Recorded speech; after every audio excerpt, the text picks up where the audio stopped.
Erbyn i'r Celtiaid gyrraedd Prydain, rwy'n gwybod bod nifer fawr o lwybrau dros bron pob ran o'r wlad yn barod.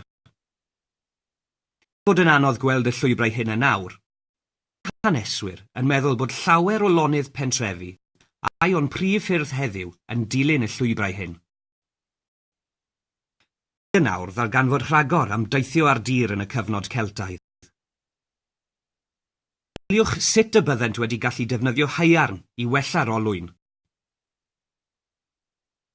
Cliciwch yma i argraffu taflen weithgaredd.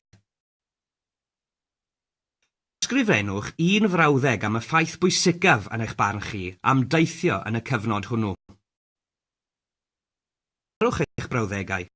Ysgrifennwch un darn pwysig o wybodaeth a fy'n eich helpu i ateb ein cwestiwn mawr.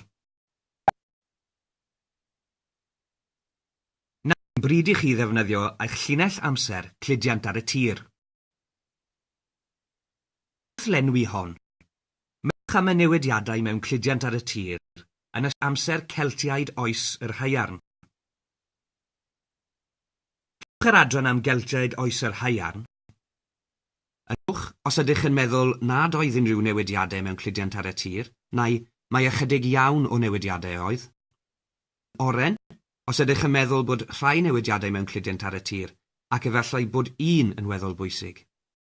Wyrdd, os yn meddwl bod nifer fawr o newidiadau, neu un newid pwysig iawn mewn cludiant ar y tir. Dywch am eich syniadau cyn eu cofnodi. Siwch hefyd am unrhyw wahaniaethau yn eich atebion. Mae i brintio'r llinell amser cludiant ar y tir.